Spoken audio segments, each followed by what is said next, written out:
بسم اللہ الرحمن الرحیم نحمده ونصلی علی رسولہ الکریم اما بعد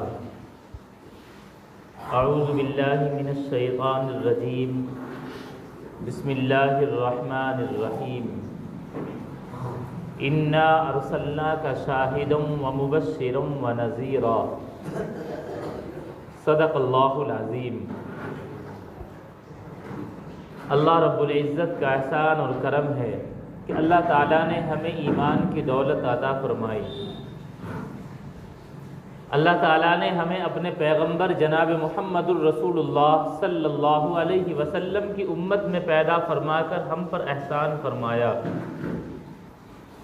آپ صلی اللہ علیہ وسلم کی سیرت طیبہ اور حیات مبارکہ کا تذکرہ چل رہا ہے۔ ذکر ہوا تھا کہ کفار کے مظالم مسلمانوں پر بڑھتے گئے، ایک طرف ظلم بڑھتا رہا، دوسری طرف اللہ تبارک و تعالیٰ نے مسلمانوں کو تقویت دینی شروع کی کہ آپ صلی اللہ علیہ وسلم کے چچا حضرت حمزہ رضی اللہ عنہ اور ان کے 3 دن کے بعد حضرت عمر بن خطاب رضی اللہ عنہ ایمان لے کر آئے۔ ان کے ایمان لانے سے اللہ تعالیٰ نے مسلمانوں کو تقویت دی، اسلام کو تقویت عطا ہوئی۔ بہرحال اب کفار کی یہ چال کہ مسلمانوں کو پریشان کر کے انہیں کسی طریقے پر لوٹایا جا سکے، اس میں یہ ناکام ہوتے نظر آئے۔ اب ادھر مسلمانوں کو تقویت ملنی شروع ہوئی، کفار کی بے چینی بڑھ رہی تھی۔ کفار نے مل کر مشورہ کیا کہ یہاں تک کہ ہمارے حربے اور تدبیریں ناکام ہو گئی، اب ہمیں ایک کام کرنا چاہیے کہ کچھ لوگوں کو مدینہ بھیجا جائے۔ مدینہ میں اس وقت یہود یا کچھ مشرک آباد تھے کہ یہ قافلہ یہودیوں کے علماء سے جا کر ملے اور ان سے جانے کے بعد نبی کی خصوصیات معلوم کرے کہ نبی کیسا ہوتا ہے۔ چنانچہ یہ طے ہو گیا اور یہاں سے کچھ لوگ جانے والے طے ہوئے، جن میں یہودیوں کا سردار، ان مشرکوں کا سردار عقبہ ابن ابی معیط اور نضر بن حارث، یہ لوگ گئے اور مدینہ پہنچے۔ وہاں جا کر یہودیوں کے علماء سے ملے اور اللہ کے نبی صلی اللہ علیہ وسلم اور مسلمانوں کی حالات ذکر کیے۔ جب حالات سب ذکر کر دیے، ذکر کرنے کے بعد انہوں نے کہا کہ ہمیں کچھ آپ ایسی باتیں بتلائیں جس سے دودھ کا دودھ پانی کا پانی ہو جائے، یعنی یہ بات صاف ہو جائے کہ جس شخص نے یعنی محمد بن عبداللہ نے جو نبوت کا دعویٰ کر رکھا ہے، کیا یہ حقیقت میں نبی ہے یا نبی نہیں ہے؟ ہمیں اس طرح کے کچھ دلیلیں، کچھ سوالات بتلا دیجئے جس سے ہم سمجھ سکیں کہ واقعی یہ شخص نبی ہے۔ حالانکہ اس سے پہلے آپ صلی اللہ علیہ وسلم کے بے شمار معجزات دیکھ چکے تھے، لیکن پھر بھی بطور تدبیر کے انہوں نے یہ کام کیا۔ بہرحال کفار کے یہ سردار نضر بن حارث اور عقبہ ابن ابی معیط یہ ملے۔ یہودیوں کے علماء سے بات چیت کے بعد انہوں نے 3 سوال ذکر کیے کہ تم اس شخص سے جا کر 3 سوال معلوم کرنا، اگر وہ ان سوالوں کے جواب صحیح دے دیں تو مان لینا کہ وہ نبی ہیں، اور اگر جواب نہ دے پائیں تو سمجھ جانا وہ نبی نہیں ہے۔ پہلا سوال یہ تھا کہ تم ان سے جا کر پوچھنا کہ اب یہ قریبی زمانے تقریباً 500 سال کا قریب 400 کچھ سال کا وقت گزرا ہے کہ کچھ نوجوان جو بادشاہ کے خوف سے کسی غار میں چھپے تھے، ان کا واقعہ کیا کیا ہوا ہے، یہ کون تھے، کیا تھے؟ انہیں کو اصحاب کہف کہا جاتا ہے۔ انہوں نے یہ سوال کیا۔ دوسرا سوال یہ تھا کہ اس بادشاہ کے بارے میں معلوم کریں جس نے مشرق سے مغرب تک کا سفر کیا، زمین کا چپا چپا چھان مارا کہ وہ بادشاہ کیا تھا، کیا کیا واقعات اس کے ساتھ پیش آئے۔ ظاہر سی بات ہے اس وقت یہودی علماء تھے، آسمانی کتاب اور آسمانی مذہب ان کے پاس تھا، تاریخ، شواہد اور دلائل ان کے پاس تھے۔ مشرکین مکہ ان چیز سے ناواقف تھے اور آپ انہی کے درمیان اللہ کے نبی صلی اللہ علیہ وسلم رہتے تھے، کسی سے علم حاصل نہیں کیا، تو اس کا مطلب ان کا کہنا یہی تھا کہ وہ جواب نہیں دے پائیں گے۔ تیسرا سوال ان سے زیادہ اور عجیب وہ یہ تھا کہ روح کے بارے میں معلوم کرنا کہ روح کیا چیز ہوتی ہے، جسم کے اندر اللہ نے روح رکھی ہے، اس کے بارے میں پوچھنا یہ کیا چیز ہے۔ بہرحال یہ لوگ یہودیوں سے یہ سوال سیکھ کر آئے اور مکہ المکرمہ میں آ گئے، اللہ کے نبی صلی اللہ علیہ وسلم کے پاس اکٹھے ہو کر آئے اور کہا ہمیں 3 سوالوں کے جواب چاہیے۔ پہلا سوال یہ ہے کہ ہم اصحاب کہف کے بارے میں جاننا چاہتے ہیں وہ کون تھے، دوسرا یہ ہے کہ وہ بادشاہ کون تھا، اس کے تاریخ اور حالات کیا ہیں جس نے زمین کا چپا چپا چھان مارا، تیسرا روح کے بارے میں سوال کر جاننا چاہتے ہیں۔ اللہ کے نبی صلی اللہ علیہ وسلم کا یہ دور وہ تھا کہ حضرت جبرائیل علیہ السلام بار بار آپ کے پاس تشریف لایا کرتے تھے، روزانہ کبھی دوسرے دن، اور قرآنی آیات اور احکام ادھر اور تسلی کی باتیں، گزشتہ نبیوں اور قوموں کے واقعات اللہ کے نبی صلی اللہ علیہ وسلم پر اترتے تھے۔ آپ صلی اللہ علیہ وسلم نے اس امید پر کہ حضرت جبرائیل کا آنا جانا لگا رہتا ہے، حضرت جبرائیل علیہ السلام آئیں گے، میں ان سے معلوم کر لوں گا، وہ اللہ تبارک و تعالیٰ سے معلوم کر کے بتلا دیں گے۔ آپ نے انہیں فوراً یہ جواب دے دیا کہ میں تمہیں اس کا جواب کل دے دوں گا۔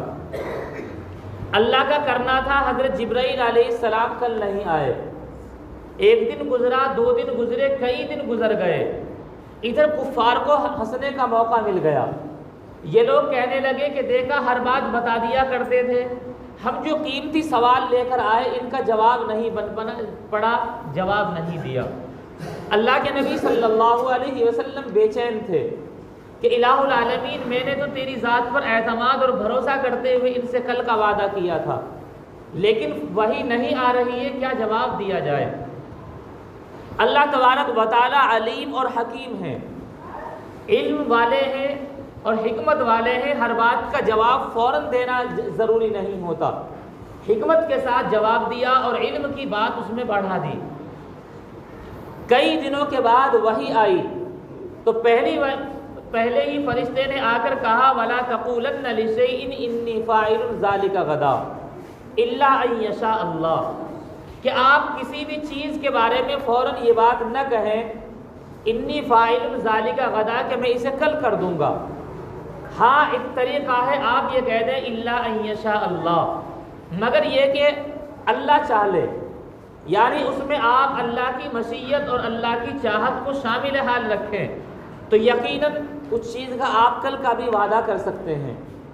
اصل جواب سے پہلے ایک تعلیم دی کہ وہ نبی کو اور نبی کے واسطے سے پوری امت کو تعلیم ہو کہ جب کبھی کسی بات کا وعدہ کریں تو اس میں اللہ کی مشیت اور اللہ کی چاہت کو شامل حال کر لیں۔ اسی لیے آپ نے فرمایا کہ جب بھی کوئی وعدہ کیا جائے اس میں اللہ کو اس طریقے پر شامل حال کہو کہ اس میں لفظ انشاءاللہ بڑھا دیا جائے۔ یہی اللہ نے فرمایا وَلَا تَقُولَنَّ لِشَيْءٍ إِنِّي فَاعِلٌ ذَلِكَ غَدًا إِلَّا أَن يَشَاءَ اللَّهُ، اپنی ذات پر اپنے اوپر اعتماد کرتے ہوئے یہ نہ کہو کہ میں کل کر دوں گا، بلکہ اللہ کی مشیت اور چاہت پر رکھ کر کہو ان یشاء اللہ، مگر یہ کہ اللہ چاہے۔ بہرحال یہ تو ایک تعلیم دی گئی چونکہ علیم اور حکیم ہے۔ پھر ان تینوں سوالوں کے جواب دیے اور جواب کے ساتھ بہت ساری حکمت کی باتیں بتلائیں۔ پہلا سوال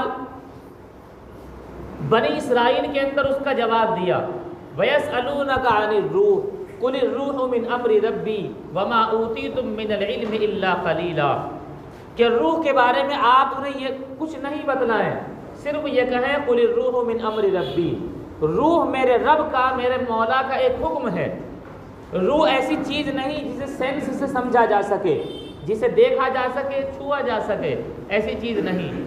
روح ایسی چیز نہیں جسے عقل سے سمجھا جا سکے، ہاں اس سے آگے کی چیز ہے جس کے بارے میں کہا جاتا ہے قُلِ الرُّوحُ مِنْ أَمْرِ رَبِّي، روح میرے رب کا ایک حکم ہے۔ رہی یہ بات تم جاننا چاہتے ہو تو تمہاری سمجھ اتنی نہیں ہے، وَمَا أُوتِيتُم مِّنَ الْعِلْمِ إِلَّا قَلِيلًا، تمہیں تھوڑا سا ہی علم دیا گیا ہے۔ یہ جواب ایسا تھا کہ ان کی عقلیں حیران رہ گئی کہ جواب بھی ہو گیا اور ان کی عقلوں کو جو بات سمجھنا چاہ رہے تھے وہ نہ سمجھ سکے، چونکہ یہ سمجھ رہے تھے کہ ہو سکتا ہے ایسی بات کہیں جو عقل میں آنے والی ہو اور پھر ہم اس پر بھی اعتراض کریں۔ دوسرا سوال اصحاب کہف کے بارے میں تھا کہ وہ کون لوگ تھے۔ اللہ نے پوری سورہ کہف نازل فرما دی، کئی رکوع تک ان کا ذکر فرمایا، جس کا خلاصہ یہ ہے کہ چند نوجوان تھے جنہوں نے کفر اور شرک سے بچتے ہوئے ایک غار میں پناہ لی، صرف اللہ تبارک و تعالیٰ کے خوف کی وجہ سے، ایک اللہ کی وحدانیت پر جمع رہنے کے لیے غار میں پناہ لی۔ اور یہ ایسے وقت میں تھا جب وہاں کا بادشاہ ظالم اور مشرک تھا، وہ ان نوجوانوں پہ زبردستی شرک اور کفر کرایا کرتا تھا۔ انہوں نے اللہ کے خوف سے اس کا دربار چھوڑا اور غار میں پناہ لی۔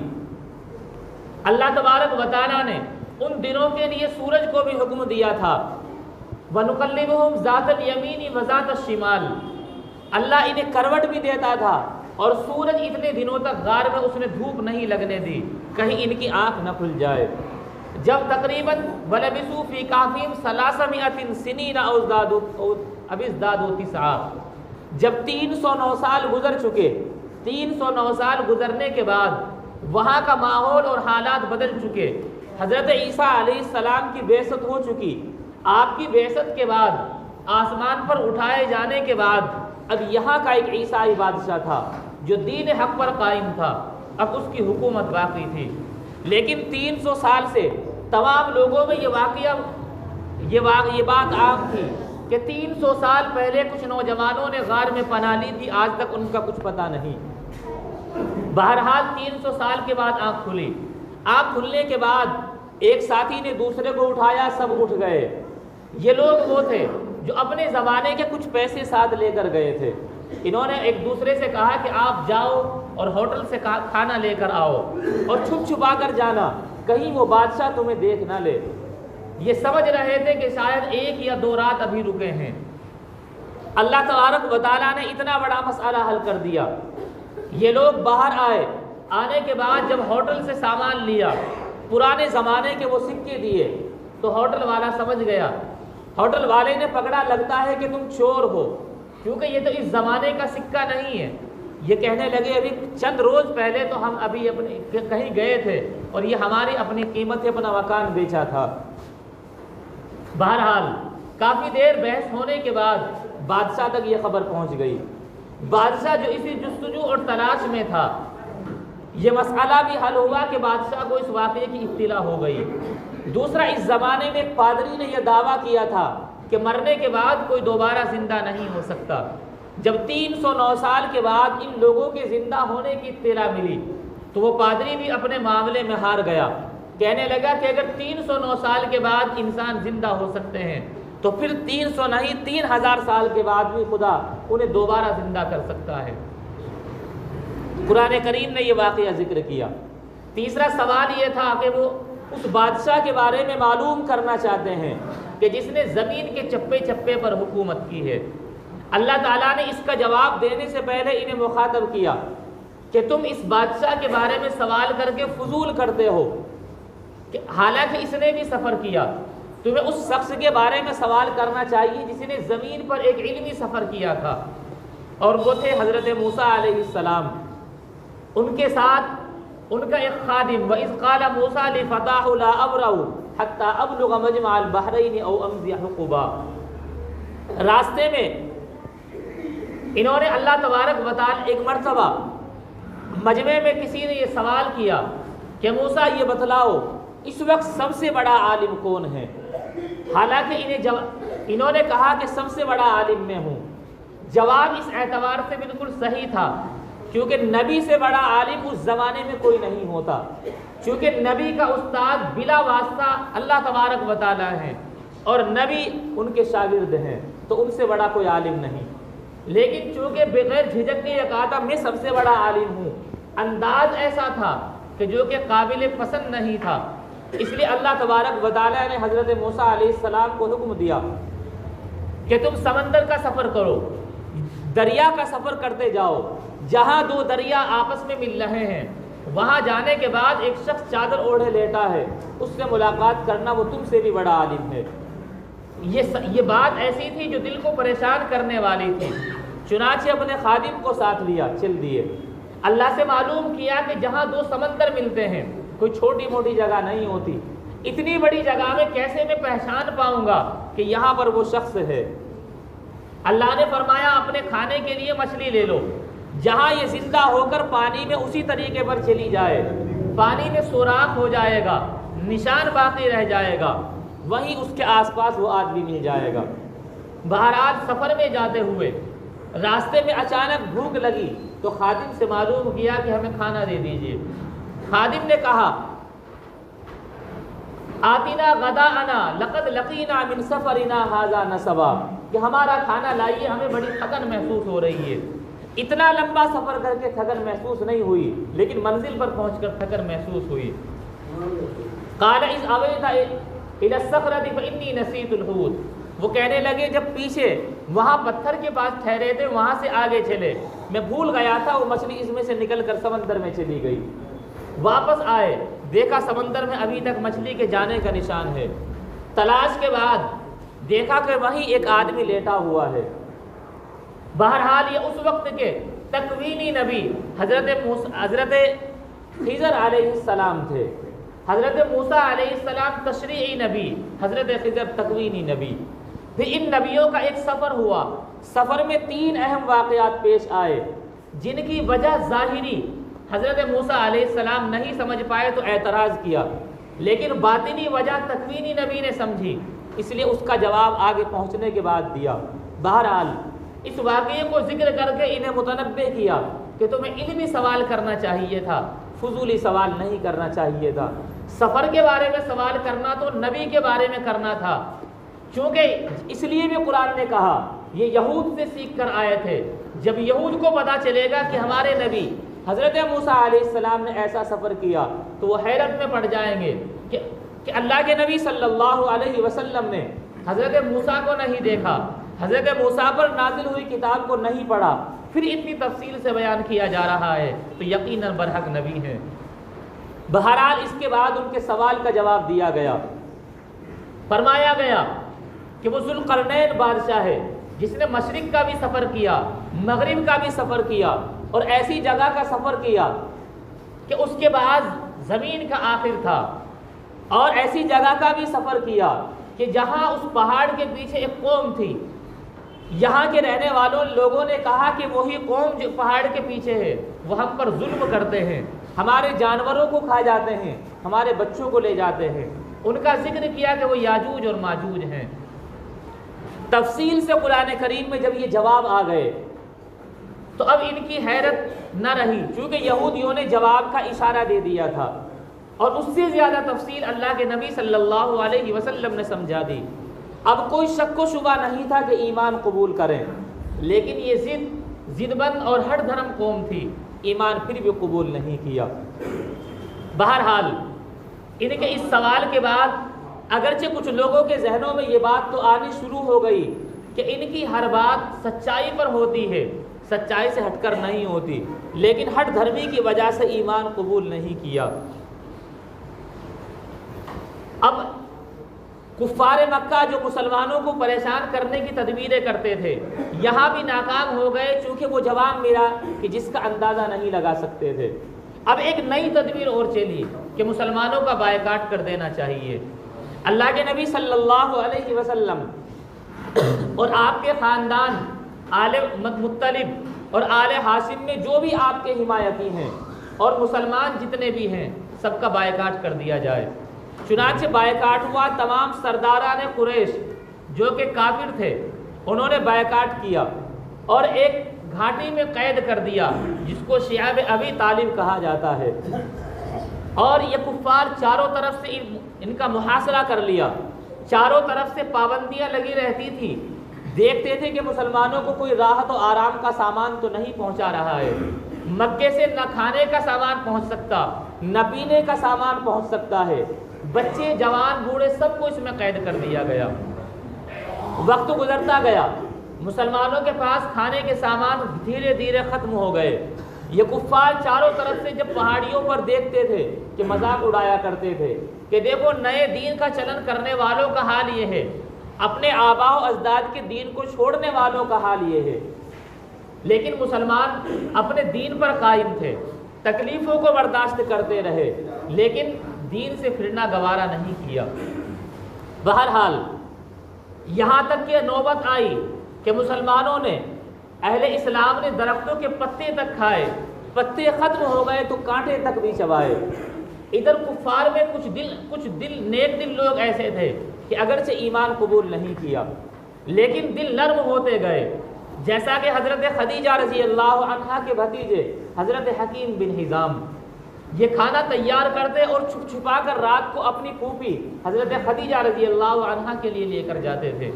آپ بقدر ضرورت اپنے لیے کھاتی، باقی مسلمانوں میں تقسیم کر دیا کرتی تھی۔ اسی طریقے پر حضرت ہشام بن عمرو، اگرچہ انہوں نے بھی اسلام قبول نہیں کیا تھا لیکن یہ اونٹ پر بہت سارا سامان لاد کر لائے اور رات کی تاریکی اور اندھیرے میں مسلمانوں تک وہ سامان پہنچا دیا۔ لیکن یہ اتنا سامان تھا کہ ایک اونٹ پر لایا ہوا سامان اتنے لوگوں کے لیے کافی نہیں ہو سکتا تھا۔ دل مزید نرم پڑتے گئے۔ ایک دن انہی ہشام نے زہیر بن امیہ جو کہ اللہ کے نبی صلی اللہ علیہ وسلم کی پھوپھی حضرت عاتکہ کے بیٹے تھے، یہ ان کے پاس گئے۔ ہشام نے کہا کہ تمہاری غیرت مر گئی کہ تم اپنے خاندان اور رشتہ دار والوں کو یہ سزا دیتے ہو اور ابو جہل کے کہنے میں آ کر یہ ظلم کرتے ہو۔ تو زہیر بن امیہ نے کہا بات دراصل یہ ہے کہ میرا دل تو پریشان ہے لیکن اکیلا اتنے سرداروں کی مخالفت نہیں کر سکتا۔ تو ہشام نے کہا تمہارا ساتھ دینے کو میں تیار ہوں۔ انہوں نے کہا کہ اگر 2-4 سردار ہمارے ساتھ اور مل جائیں تو یقیناً ہم اس میں ان کے بائیکاٹ کی مخالفت کر دیں گے۔ ادھر ہشام کے بیٹے اور چند حضرات ان کے کہنے پر آئے اور بائیکاٹ کی مخالفت شروع کر دی۔ یہ سب اتفاق کے ساتھ خانہ کعبہ میں پہنچے جہاں ابو جہل بہت سے قریشی سردار کے ساتھ بیٹھا تھا۔ ہشام نے جا کر کہا کہ ابو جہل تمہیں شرم آنی چاہیے، تم ظلم کی انتہا کو پہنچ گئے ہو۔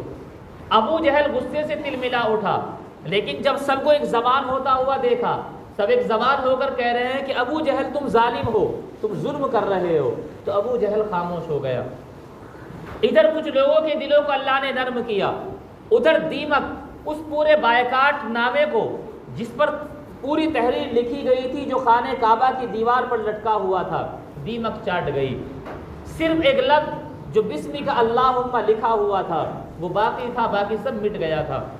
اللہ کے نبی صلی اللہ علیہ وسلم نے چچا ابو طالب کے ذریعے خبر پہنچوائی کہ آپ کا عہد نامہ ختم ہو گیا، چونکہ دیمک پورے کو چاٹ چکی۔ جیسے انہیں خبر پہنچی وہ کہنے لگے ایسا ہو نہیں سکتا، لیکن جا کر دیکھا گیا تو اللہ کے نبی صلی اللہ علیہ وسلم جو کئی میل کے فاصلے پر یہاں سے تھے، آ نہیں سکتے تھے، محاصرہ کر رکھا تھا، آپ کا کہا ہوا لفظ بلفظ صحیح ہوا۔ اس طریقے پر 3 سال تک یہ محاصرہ رہا اور 3 سال کے بعد یہ بائیکاٹ ختم ہوا۔ سن 7 نبوی میں یہ بائیکاٹ شروع ہوا اور سن 10 نبوی آ گئی اس بائیکاٹ کو ختم ہوتے ہوتے۔ اب سن 10 نبوی آئی، مسلمان گھاٹی سے باہر آ گئے، آپ کے چچا ابو طالب بھی باہر آئے، لیکن گھاٹی سے باہر آنے کے بعد ابو طالب کی طبیعت خراب ہوئی اور کچھ دنوں کے بعد انتقال ہو گیا۔ ابھی ابو طالب کی وفات کا غم اللہ کے نبی صلی اللہ علیہ وسلم کو بہت غم ہوا، چونکہ ابو طالب ایسے شخص تھے کہ ان کے رعب کی وجہ سے ابو جہل وغیرہ کچھ نہیں کہہ پاتے تھے۔ ادھر ابو طالب کی وفات کے بعد ان کے حوصلے بلند ہو گئے۔ ابھی غم تازہ تھا کہ آپ کی جانثار اور غم گسار بیوی حضرت خدیجہ رضی اللہ عنہا کی وفات رمضان المبارک سن 10 نبوی میں ہو گئی۔ اللہ کے نبی صلی اللہ علیہ وسلم پر غموں کا پہاڑ ٹوٹ گیا، چونکہ آپ کو تسلی دینے والی، آپ کو سہارا دینے والی اور 25 سال تک آپ کی خدمت کرنے والی حضرت خدیجہ رضی اللہ عنہا بھی اس دنیا سے چل بسی۔ آپ کو اتنا غم ہوا، اتنا رنج ہوا کہ اللہ کے نبی صلی اللہ علیہ وسلم نے اس سال کا نام ہی عام الحزن رکھ دیا، اور عام الحزن کے نام سے یہ سال جانا جانے لگا۔ اللہ کے نبی صلی اللہ علیہ وسلم کو اس سال کے اندر یہ دو بڑے غم پہنچے۔ اللہ تبارک و تعالی ہم سب کو اپنے محبوب کی سیرت اپنانے اور سنتوں پر عمل کرنے کی توفیق عطا فرمائے۔ وآخر دعوانا الحمد للہ رب العالمین۔